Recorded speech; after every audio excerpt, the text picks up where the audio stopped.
Ó, sendo muito direto, primeiro... Você tem 2 minutos e meio, então pode falar, não precisa tão direto assim não. Primeiro, a gente precisa de uma articulação global e alinhamento da indústria. E é um pouco do que o World Climate Foundation tem buscado realizar com suas coalizões, e a de minerais é a que está mais avançada hoje, tentando trabalhar em 3 níveis, né? Porque senão você não vai resolver o problema. Primeiro, os desafios tópicos da indústria, e aí levar cases como o de eletrificação das minas do Chile, ou o próprio cases da Vale, e outros globais que a gente tem visto para replicação dos desafios principais da mineração, que já são conhecidos.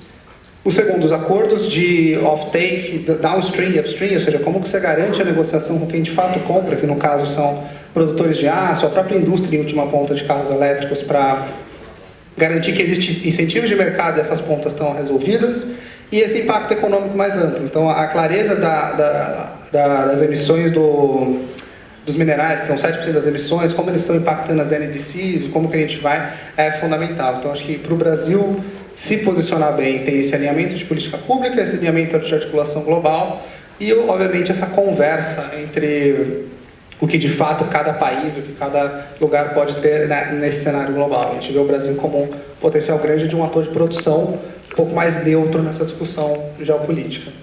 Maravilha, Eduardo. Vamos passar para o próximo Eduardo agora. Eduardo, hoje, né, também focando em Brasil, como que o Brasil pode se posicionar para ter competitividade frente a tantos atores que, se a gente for olhar, você mencionou Singapura, mencionou Porto de Antuérpia, que já estão muito mais à frente da gente, né? Então, como que o Brasil pode ter mais competitividade nesse cenário global? Diego, eu acho que meu maior receio é quando a gente fala que o Brasil tem tudo, que o Brasil tem energia renovável, que o Brasil se vale de muitos seus benefícios, que a gente perca o nosso senso de urgência em relação a essa agenda.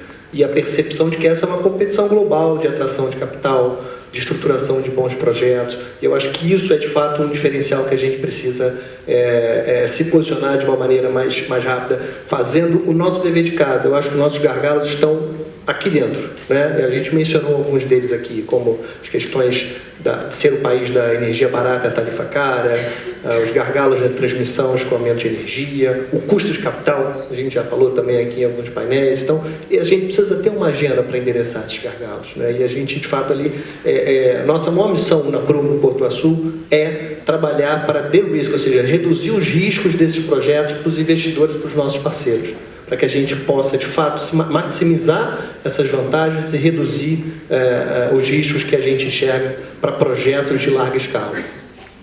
Obrigado. Foi bem mais rápido. Tinha 2 minutos, usou 1 minuto só. Mas vamos lá. Eficiência.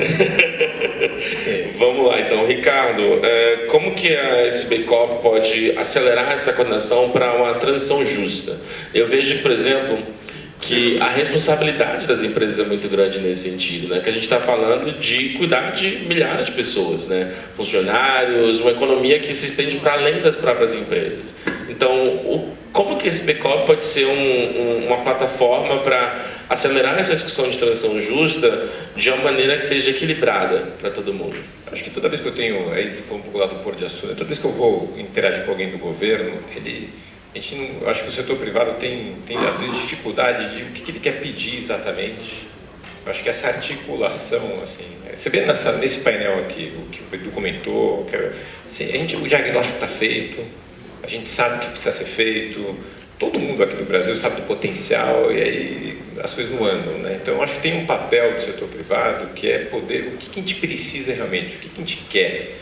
Eu acho que a gente não faz isso direito, sabe? A gente não consegue articular bem para os governos exatamente o que a gente quer. Porque eu acho que o setor privado é muito mais eficiente até do que o setor público em determinar e que ele realmente... Mas a gente não consegue articular. Então, quando a gente montou a SBCorp, para quem não sabe, a SBCorp representa, a gente tem 67 países que são associações de indústria e comércio desses países, né? Para poder representar as associações junto aos governos. E é incrível, a gente está fazendo aqui um movimento para entender do mundo inteiro o que é importante para a China, o que é importante para os Estados Unidos, o que é importante para o Brasil e tentar resumir.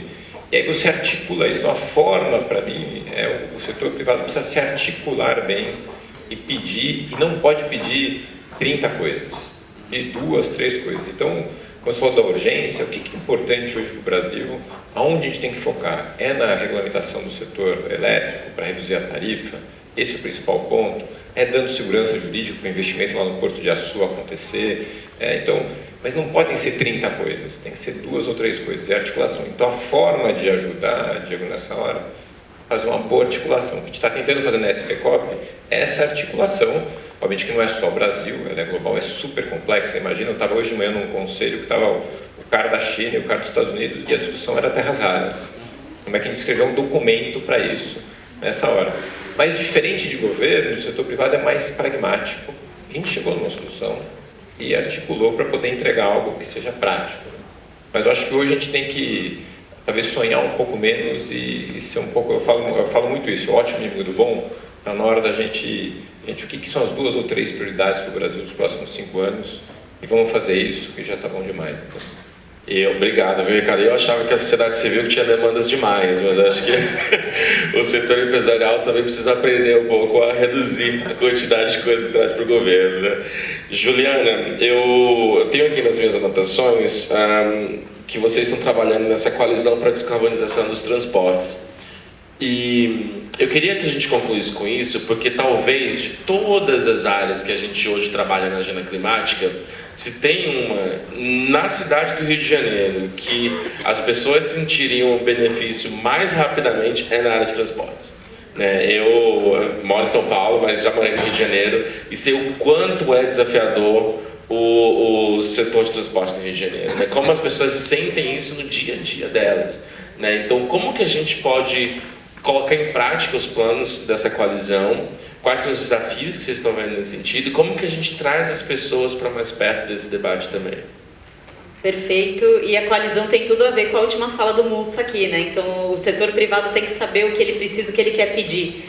E a coalizão, ela nasce um pouco nesse sentido, Então, no momento que teve revisão de NDC, consulta pública de plano clima, por que não cada setor recomendar e trazer os seus dados e fatos para ajudar que essa agenda aconteça. Então, a coalizão ela movimentou aí mais de 50 entidades do nosso setor, então cobrindo todos os modais de transporte, muito na linha de calcular o baseline para 2050, então qual vai ser a emissão em 2050 do nosso setor e quais são as alavancas prioritárias que a gente tem que focar. E qual o papel de cada um nessas alavancas para implementar, Então a gente está falando de eletrificação, então tem tudo a ver com o que a gente está falando aqui, a questão da expansão dos biocombustíveis e ajuste de modal, como a gente melhora um pouco essa distribuição dos nossos modais de transporte. E aí, falando como fazer esse plano se tornar realidade, a gente falou muito aqui de política pública, não vou falar mais sobre isso, então isso é crucial, é fundamental.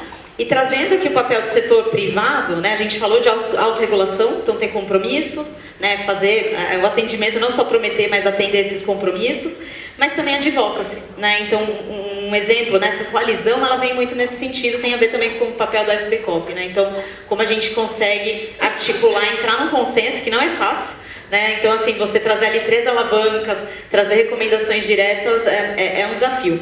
E como a gente pode mobilizar a sociedade, tem muito a ver com educar, A Marcele também falou um pouco disso, Da COP trazer um pouco de educação e a gente conseguir votar melhor, a gente conseguir tomar decisão melhor. Então, faz parte aqui das recomendações da coalizão isso, Como a gente educa as pessoas, fala das tecnologias que existem, até para elas selecionarem, Falando em transporte, dá para priorizar transporte público? Como a gente pode melhorar esse transporte público, Então, enfim, ninguém vai fazer nada sozinho e essa agenda só vai mover e acelerar através da colaboração.